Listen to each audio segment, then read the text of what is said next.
थोड़ा नो ऐसा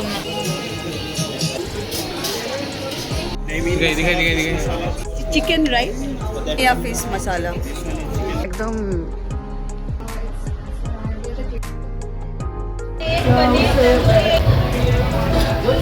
hello everyone, I am Atri. Welcome back to my channel everyday eco Jatri. কালকের ব্লগে আপনারা দেখেছেন একপাশে সমুদ্র, একপাশে ব্যাকওয়াটার। আমরা কপিল বিচে গিয়েছিলাম।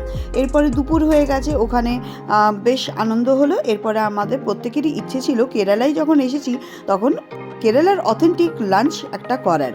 তো কেরালার অথেন্টিক লাঞ্চ খাওয়ার জন্য আমরা চলে এসেছিলাম চিমনি নামে একটা রেস্টুরেন্টে, যেখানে অথেন্টিক খাবার দাবার পাওয়া যায়। অবশেষে সেই ইচ্ছেটুকু আমাদের পূরণ হয়ে গেল সুন্দর একটা দুপুরে। টেবিলে একে একে আসতে লাগলো নানা রকমের পদ। তার আগে আপনাদেরকে চিমনি রেস্টুরেন্ট একটু দেখিয়ে দিই।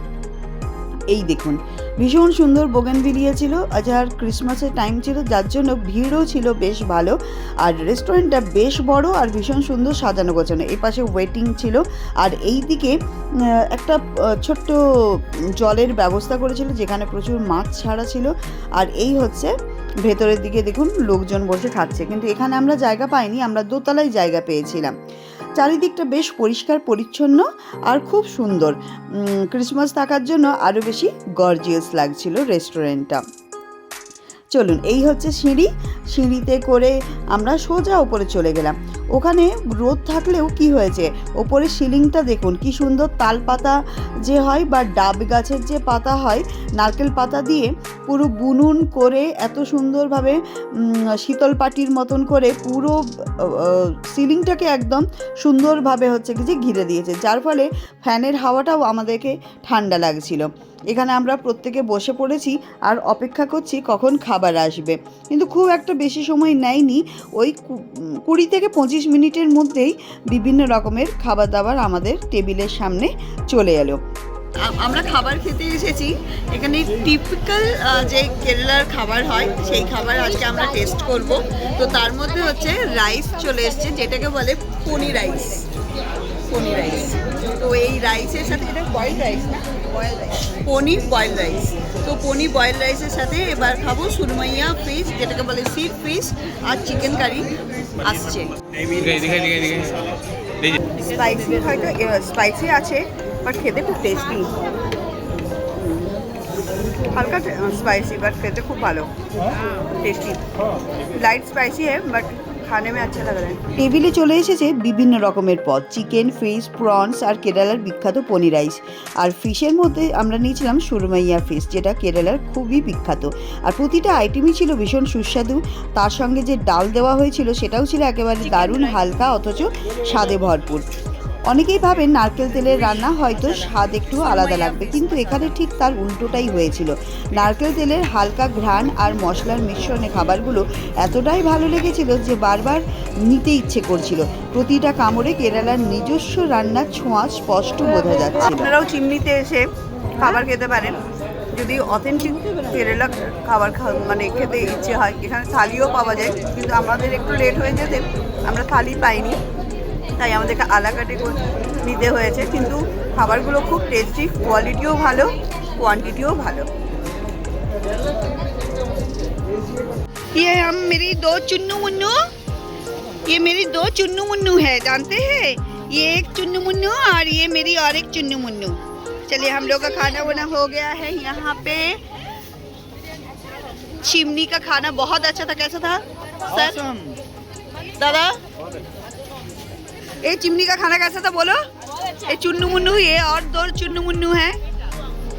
সবাই বেশ খুশি। আমাদের সবারই ইচ্ছে ছিল একদিন দুপুরবেলায় সবাই মিলে বসে কেরালার অথেন্টিক খাবার খাওয়ার, আর সেই ইচ্ছেটা সত্যি হওয়ার আনন্দটা দ্বিগুণ হয়ে গিয়েছিল। যদিও বা আমরা ভেবেছিলাম ঐতিহ্যবাহী কেরালার মিলস খাবো, সেই ছোট ছোট বাটিতে বিভিন্ন রকমের আইটেম থাকে, কিন্তু দেরি হয়ে যাওয়ার জন্য সেটা হয়নি। তবুও মন খারাপ হলো না, কেন কি লাস্ট পাতে একদম ডেজার্ট পুডিং খেয়ে আমরা পুরো ব্যাপারটাকে ভীষণ সুন্দরভাবে একটা ফিনিশিং টাচ দিতে পেরেছিলাম। আর এইভাবেই হাসি গল্প আর সুস্বাদু খাবারের সঙ্গে কেটে গেল আমাদের সেই উপভোগ্য দুপুরটা। आप बताइए, ऑथेंटिक केरला वाला जो खाना है वो कैसा लगा? दादा, दादा, ओ दादा, দাদা এই যে রাকেশ দাদা, খাবারটা কেমন ছিল? খাবারটা কেমন ছিল? ভালো ছিল। তো আমার সাবস্ক্রাইবাররা আসতে পারে তো এখানে খাবার খাওয়ার জন্য? হ্যাঁ, জরুর। তাহলে যারা এবার ভারকালা বেড়াতে আসবেন তারা চিমনিতে অবশ্যই খেতে নিশ্চয়ই আসতে পারেন। তো এবার যারা ভারকালা আসবেন বেড়াতে তারা চিমনিতে অবশ্যই খেয়ে যাবেন অথেন্টিক কেরালা ফুড, খুব ভালো লাগবে। চলুন এবার আমরা যাচ্ছি হচ্ছে এতে হোটেলে যাব। হোটেলে গিয়ে তারপর আমাদের একটু প্ল্যান হয়েছে স্পা করে না দিদি? আমরা কি করব নেক্সট, আমাদের কি প্ল্যান? বডি মাসাজ, ফুল বডি মাসাজ কেরালার যে অথেন্টিক স্পা হয় না, ওটাই করব তো। চলুন তাহলে নেক্সট এবার আমরা ওই অ্যাক্টিভিটিতে যাচ্ছি। আমরা চলে এসেছি এখন স্পায়ের এখানে, আপনাদেরকে দেখাই কেরালার স্পার কীরকম হয়। এই যে এখানটাতে ভীষণ সুন্দর হচ্ছে সি বিচ রয়েছে, সানসেট হচ্ছে, এটা সানসেট পয়েন্ট। আমাদের ওখানে অ্যাকচুয়ালি অকুপাইড হয়ে গেছে সব জায়গাগুলো, তাই জন্য আমরা অন্য একটা রেজর্টে এসেছি। কি অপূর্ব লাগছে দৃশ্যটা দেখুন। আর এটা হচ্ছে কি যে স্পা এখানে হয়, এখানে পুরো একদম অরিজিনাল তেল দিয়ে বেশ সুন্দর করে করে। এই হচ্ছে ট্রিটমেন্টসের price list and contact number is also দেয়ার।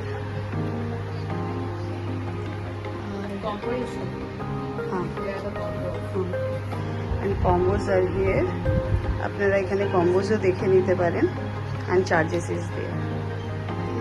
কেরালাতে বেড়াতে এসে আর কেরালার ফেমাস আয়ুর্বেদিক স্পায়ের অভিজ্ঞতা না নিলে ভ্রমণটাই অসম্পূর্ণ থেকে যায়। তাই এই ট্রিপে আমরা একদিন সময় বের করে নিয়েছিলাম কেরালার ঐতিহ্যবাহী আয়ুর্বেদা স্পা উপভোগ করার জন্য।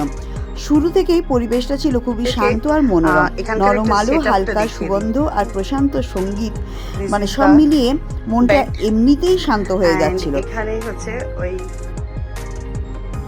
অয়েল যেটা থাকে, এখানে সব কিছু মিক্স করবে।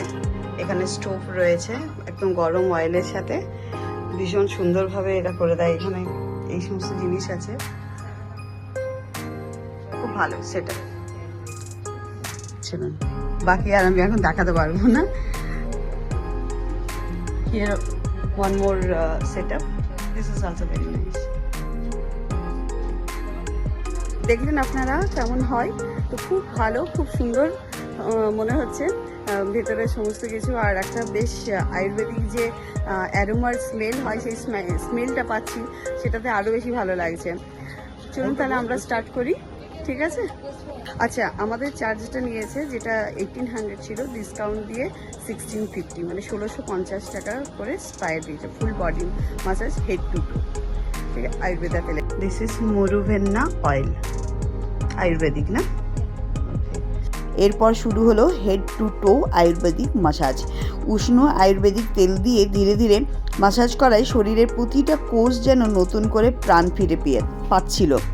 অনেক দিনের জমে থাকা ক্লান্তি, স্ট্রেস আর টেনশন একেবারেই মিলিয়ে যেতে লাগলো। মনে হচ্ছিল শরীর আর মন দুটোই একসাথে হালকা হয়ে গেছে। মাসাজ শেষ হওয়ার পর যে অনুভূতিটা ছিল তা ভাষায় প্রকাশ করা সত্যি কঠিন। মাথা থেকে পা পর্যন্ত যে ধরনের আরাম পেয়েছি, শান্তি আর সুখের অনুভূতি কাজ করছিল, শরীরটা যেমন রিল্যাক্সড লাগছিল, মনটাও তেমনি ভরে গিয়েছিল একরকম পজিটিভ এনার্জিতে।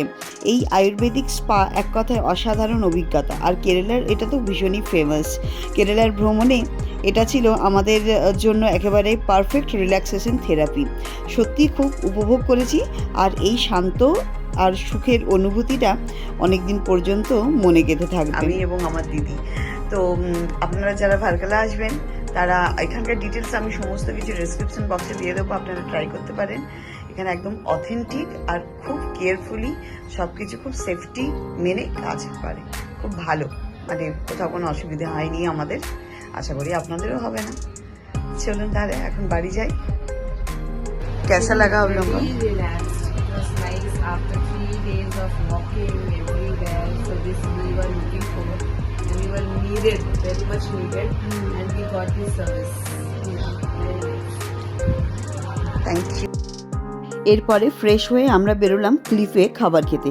এখানে মাছটাকে কেমন পেটের দিক থেকে কেটেছে দেখেছেন, যার যেরকম ডিমান্ড সেই অনুযায়ী পেটের ওখান থেকে কেটে কেটে ফ্রাই করে বা গ্রেভি বানিয়ে ওরা সার্ভ করে। বিশাল বড় মাছ, এত বড় মাছ এ তো রিদ্ধির থেকেও হচ্ছে লম্বা ছিল মাছটা। এটা কিন্তু সির ফিশ ছিল। ক্লিফের মজাটা নিতে আমরা ভুল করি না, মানে ক্লিফটা এত জমজমাট, এত জমকালো ব্যাপার, আমাদের ভীষণ ভালো লাগে। তাই যখনই আমরা সময় পাই রাতের সময়টাতে ক্লিফে ঘুরতে খুব ভালো লাগে। আর ডিনারও তো সারতে হবে, তাই আমরা সান ফ্রান্সিসকো নামে একটা ক্যাফে ছিল, সেখানে ডিনার সেরে নিচ্ছি। আর বাচ্চাগুলো কয়েকদিন ধরে কি জাঙ্ক ফুড খেলো। এখানে হচ্ছে চিকেনের আইটেম, চিকেন তন্দুরি ছিল, আর পাস্তা, পিৎজা, বার্গার। একদম আমাদের বার্গার বাচ্চাগুলো পুরো বার্গার খেয়ে খেয়েই 4টা দিন মোটামুটি বেশ এনজয় করেছে।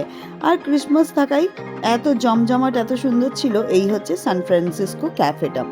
খুব ভালো খাবার দাবার ছিল। এখানকার যে ওনার ছিল উনি কিন্তু ফরেনার, উনি এই ক্যাফেটা চালান।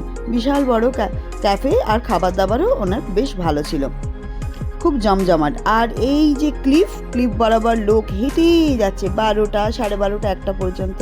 আর এখানে সবশেষে আমরা আইসক্রিম খেয়ে সেই দিনটা শেষ করলাম। চলুন তাহলে ব্লগটা এখানেই শেষ করছি।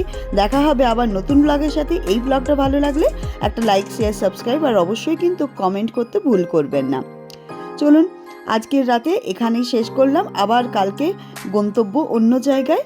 এরপরে তো বাড়ি ফিরতে হবে, সেই ব্লগটাও নিয়ে আসবো খুব তাড়াতাড়ি। কিন্তু তার আগে সকালবেলায় যাব সমুদ্রে, সেটা আসবে নতুন ব্লগে। Ta ta, bye bye, thank you so much.